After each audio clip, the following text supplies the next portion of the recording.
Hoje é o Dia da Consciência Negra. A data faz referência à morte de Zumbi dos Palmares, o último líder do Quilombo dos Palmares, que morreu aos 40 anos. Mas mais que um dado histórico e uma homenagem a essa resistência à escravidão, o Dia da Consciência Negra quer chamar a atenção para um problema seríssimo que, infelizmente, ainda insiste em existir: o racismo.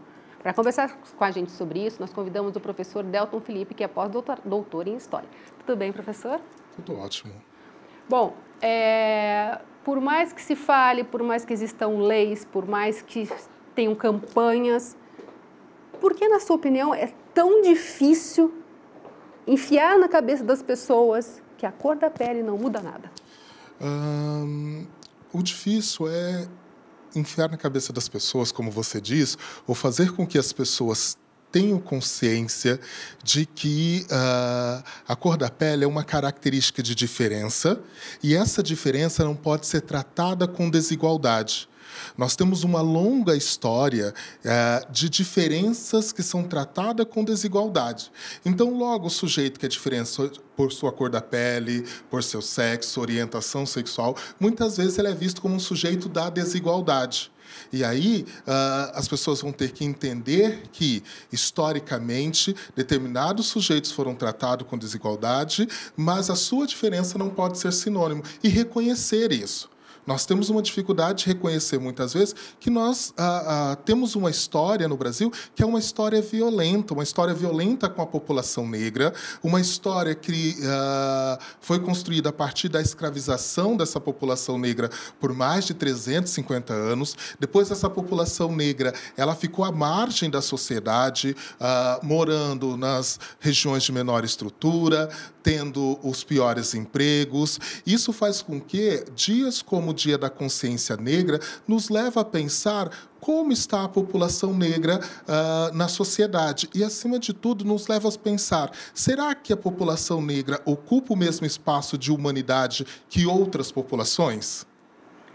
A gente vê muito nas redes sociais, às vezes a pessoa acha que está protegida, né, por um computador, um teclado ou um celular, fazendo discussões horríveis e destratando pessoas negras. Existem leis para combater isso. O senhor acredita que essas leis estão fazendo alguma coisa? Ou seja, ou as pessoas se esquecem disso ou acabam achando que não vai acontecer nada e podem dizer o que querem? Olha, nós temos que entender que nós vivemos num país democrático, teoricamente, e um país que é de todos, e o Estado deve proteger todos. Sendo assim, nós temos vários dispositivos jurídicos que buscam proteger a população negra de ataques racistas, ou muitas vezes tratado no discurso jurídico como injúria racial. O que leva as pessoas, mesmo com esses dispositivos jurídicos, a cometer esses atos? Muitas das vezes é a certeza da impunidade. Né? E eles vão ser acionados, vão muitas vezes passar por todo um processo de investigação e vão pagar cesta básica. Eu vou chamar, por exemplo, uma pessoa negra de macaca e muitas vezes vou sair quase impune sobre isso e respaldado por um grupo de pessoas que, infelizmente, ainda acredita que uma pessoa, por causa da cor da sua pele, é inferior. Tem muitas pessoas que acreditam nisso. Nós tivemos diversos casos ultimamente, inclusive na nossa cidade, que faz referência a pessoas que acreditam que o outro é inferior por ter uma cor da pele diferente da dela.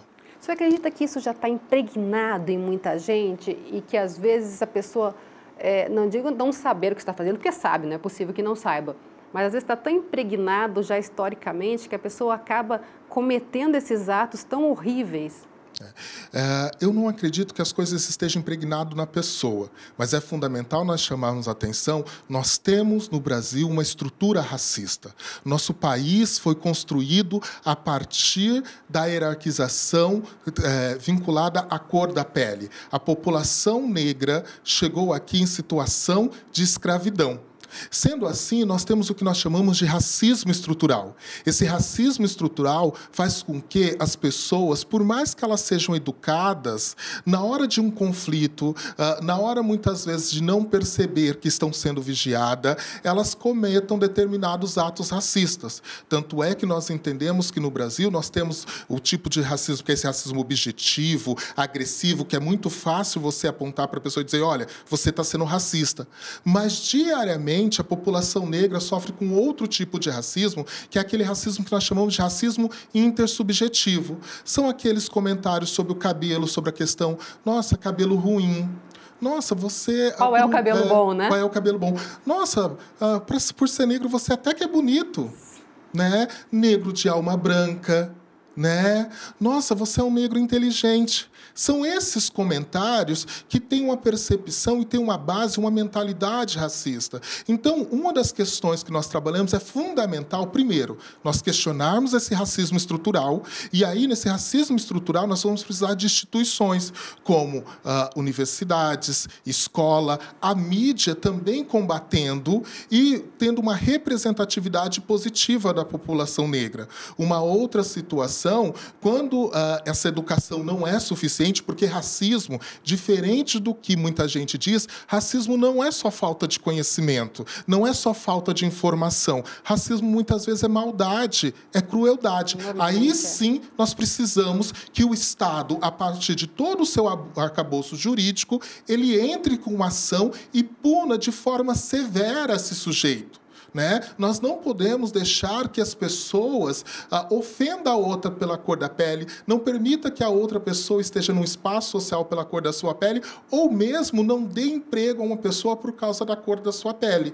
Sendo assim, nós vamos precisar de um conjunto de instituições, operacionalizada muitas vezes por todo um arcabouço jurídico, de representatividade positiva dessa população. Eu sempre digo que o 20 de novembro ele é importante porque ele tem um tripé fundamental. O 20 de novembro ele fala sobre reconhecimento. Nós precisamos reconhecer que a população negra ainda está numa situação de vulnerabilidade e insegurança no país.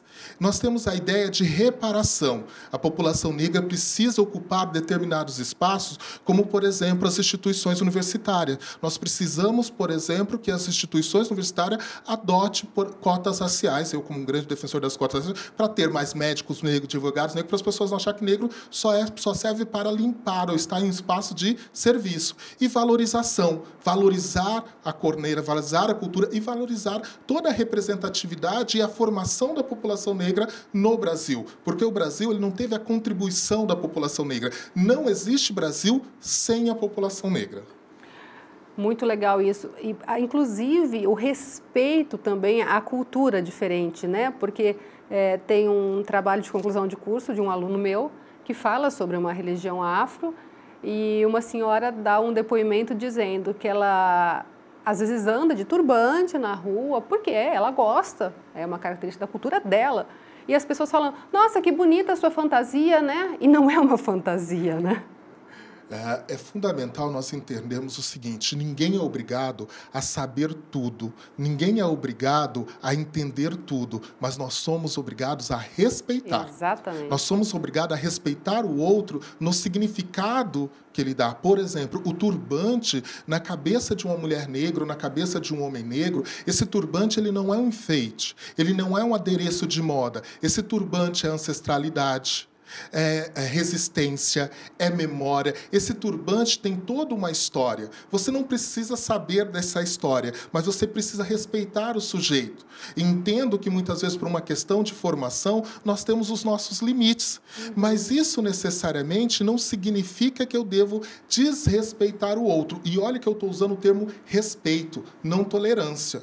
Nós não queremos tolerância à população negra, assim como os outros grupos, que são grupos minorizados, estão em situação de vulnerabilidade e muitas vezes insegurança, nós não queremos ser tolerados, nós queremos ser respeitados na nossa cultura. Você não precisa participar dela, mas você precisa respeitar. E detalhe, essa cultura ela tem que ser disseminada em vários espaços, inclusive na escola, porque é a partir da escola que eu entendo, por exemplo, os elementos referenciais da cultura do outro, né? Muitas vezes na história nós ainda temos temos uma história que nós chamamos de história eurocêntrica, que é contada sempre a partir do viés do vencedor, sempre a partir do colonizador, no caso aqui o português, a partir da sua ideia da Europa. A história indígena, a história negra, ela fica à margem. E aí tudo que se trata da história indígena e da história negra é folclore, é exótico, é adereço, é fantasia. E para nós, um turbante é muito mais do que uma fantasia. É história, resistência,